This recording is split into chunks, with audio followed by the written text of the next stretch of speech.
Hey YouTube, here's part 5, I believe, of my Amazing Spider-Man collection. We have issues 400 through 499 we're going to be looking at today, and we're going to be focusing on some of my favorite storylines within this, focusing on just talking a little bit about the second volume of Amazing Spider-Man, issues 442 through 499 were numbered differently, so we're going to be going over that. And before I get started, once we're done with this whole showing off my Amazing Spider-Man series, a couple other things, we're going to be looking at just starting off with comic books.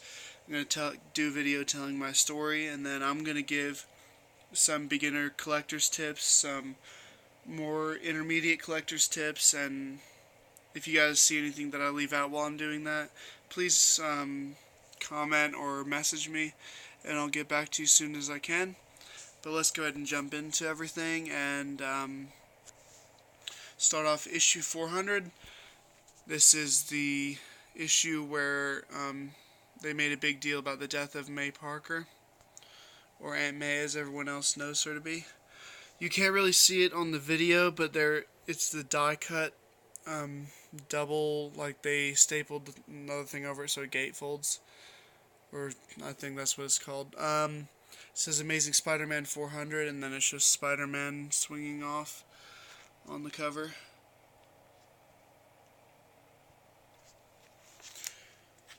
And there's nothing too key in this run. There are a couple really good issues, some of my favorite stuff that I've ever read with Spider-Man. We have issue 401, Mark of Cain storyline.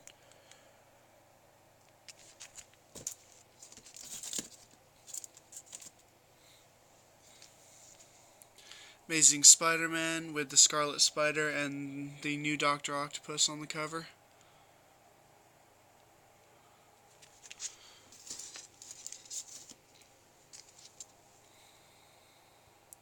We've got issue 410, the issue where Carnage bonds with Ben Reilly.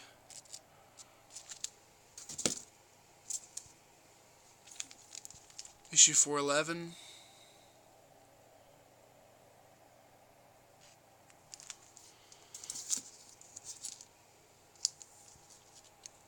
.413.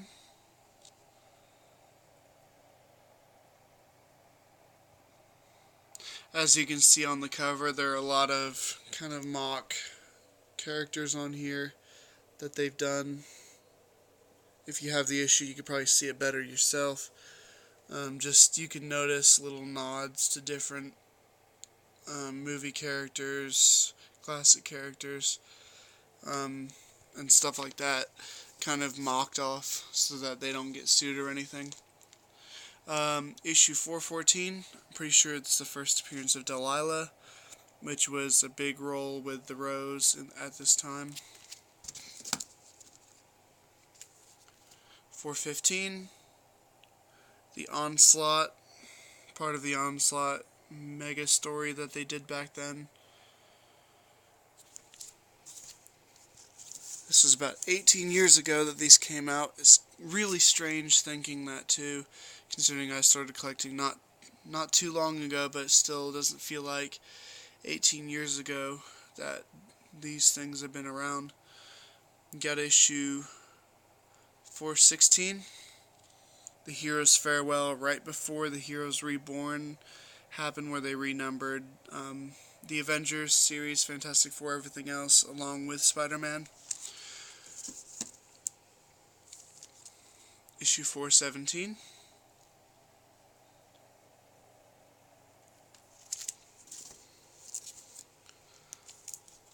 .418.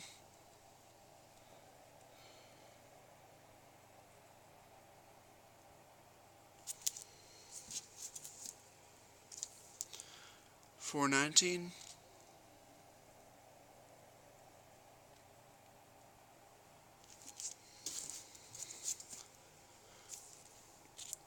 .420. We got a cameo appearance of X-Man, or Nathan Gray.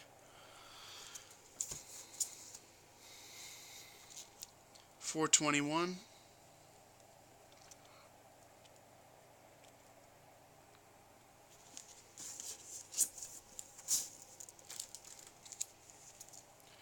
422. This is the rebirthing of Electro. I'm pretty sure he lost his powers or something to that degree, and he regained them in this issue. 423. More Electro.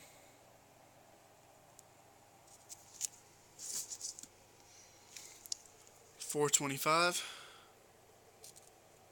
More X-Men. I'm pretty sure this is the first issue they started doing the little folding cover that told you everything about the series and what happened recently within the series. Did that for a short time. 426.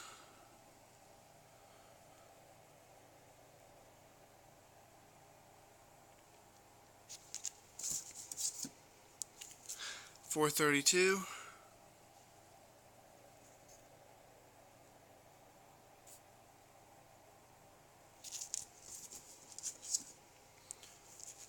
433.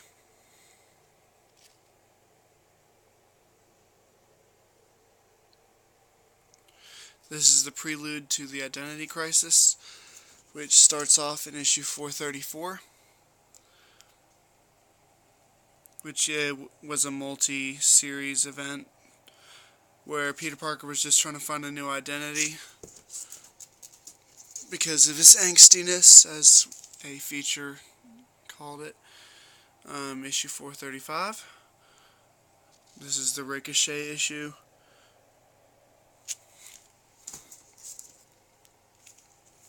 436.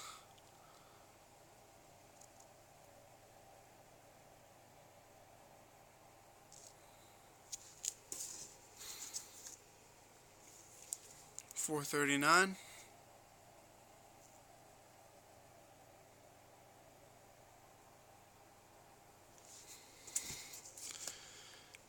440, Gathering of the Five, Part 2.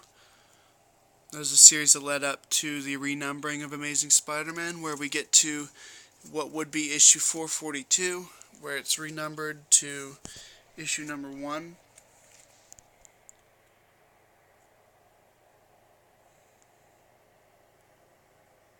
And then for the rest of the video, we'll see this renumbering.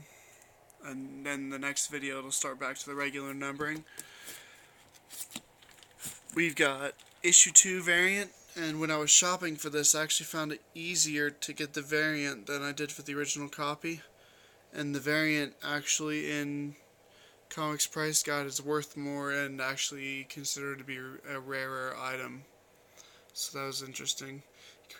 But it is easier to find the variant at a good price than it is to find the original. Mostly because of overpricing or just people trying to get more money out of their item. But I'll go into that in future videos when I get into comic collecting and other stuff like that. Issue number 3.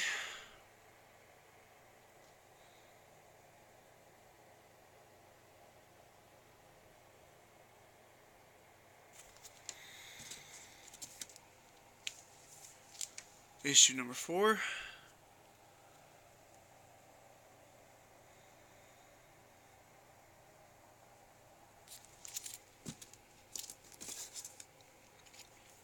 Issue number 5, I'm pretty sure this is the appearance of the Maddie Franklin Spider-Woman.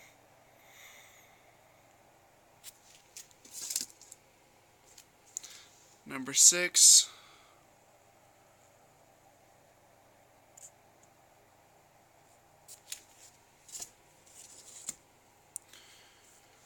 Number 7.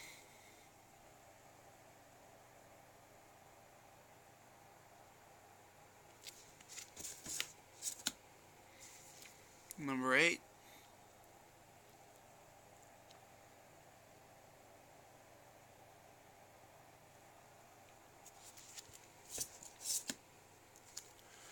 Number 9.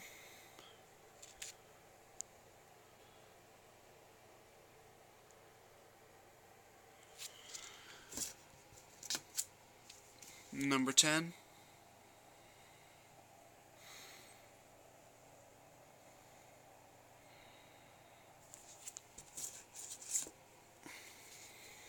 Number 11.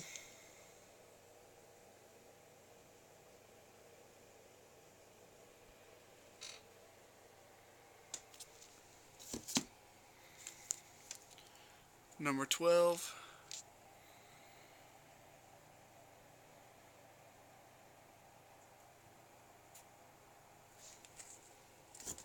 Another Return of the Sinister Six storyline.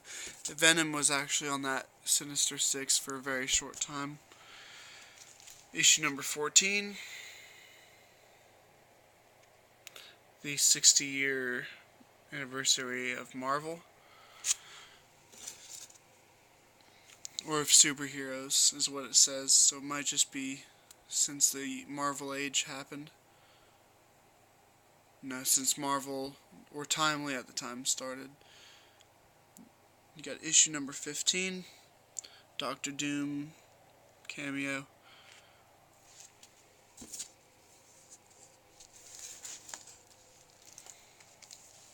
Number 16.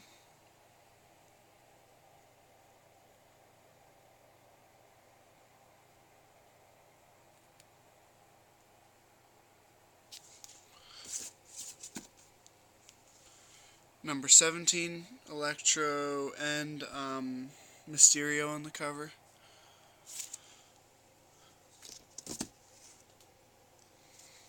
Issue 19, really cool Venom cover.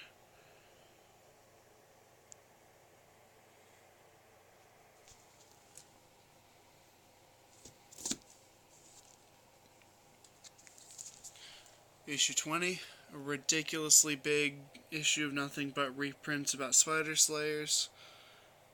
100 pages of just reprints. If I'm not mistaken, there might be one small story that they wrote new for that.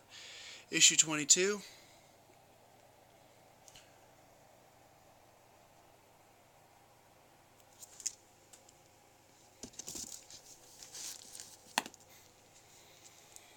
#23.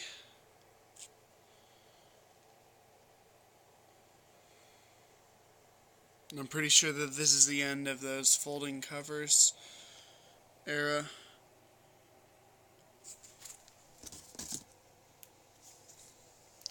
Issue 28.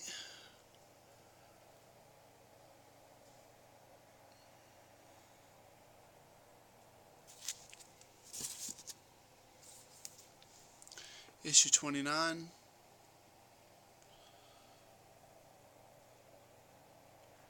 And here is where starts the John Romita Jr. storyline with Straczynski. Ridiculously awesome team. Had a couple flunks with Straczynski, and we'll get to that next video. But his run in the original series was just incredible. That was a text message. I'll check that later, but I'm going to do this video. Really awesome cover. Pretty iconic for the age. Back in this time, this was the iconic cover to represent the second volume in the later half. Issue 31.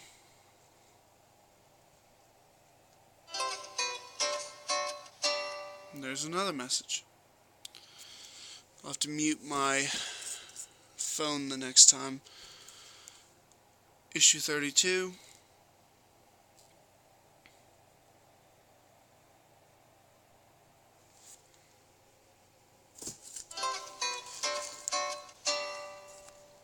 Let me mute that. I can't from here. Sorry, you'll have to bear with that. Hopefully we won't get any more. We got issue 33.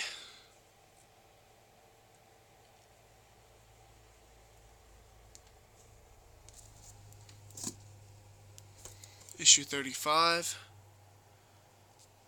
Where Aunt May finds out that Peter Parker is Spider-Man, I'm pretty sure. And then one of my favorite all-time comic books in history, The Amazing Spider-Man number 36, Volume 2, the Black issue, where they touch on the Twin Towers incident in New York and just give such a great honor to it, and such a great storyline telling that with the incident that the heroes weren't the heroes, it was the people who helped with the incident itself and how helpless it made the heroes feel and everything. Just this story, I borrowed it from a friend, the guy who got me into comic books, and it just impacted me. Every year on 9/11 I'll read this issue and just remember. I've got it on my phone in digital comics. It's just one of my favorite, probably top 5 comic books of all time.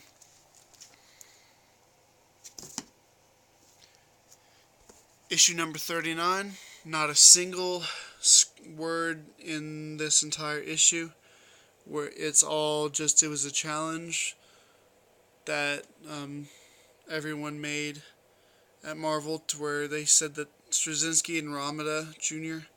couldn't do a story without words or script or anything. It's all visuals, and a really cool issue to have. Very affordable if you're wanting to get your hands on it. Issue 42, the Twin Towers stamp on the front.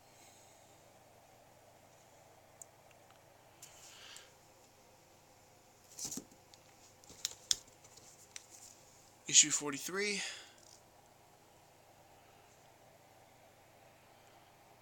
And if you haven't noticed, they're going back to the normal numbering. It's hard to see from here.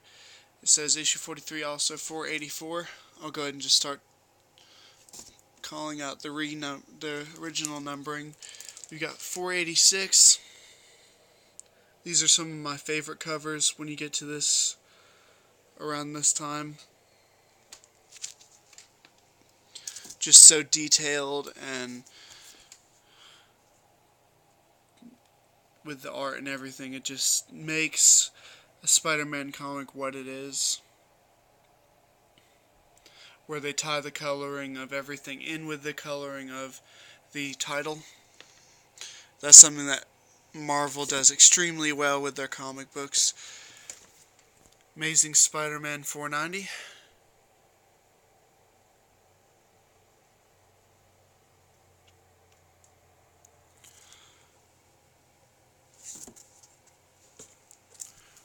$4.94.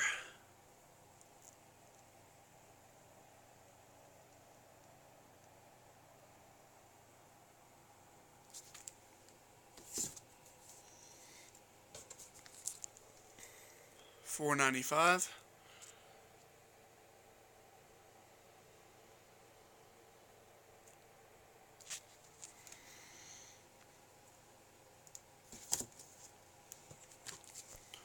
$4.97.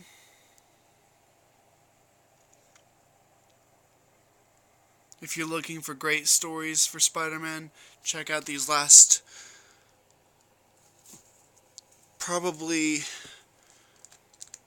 from the Straczynski run all the way through up to current. It's just solid, awesome comic books. There's a couple flunk issues, but they're all really good for the most part.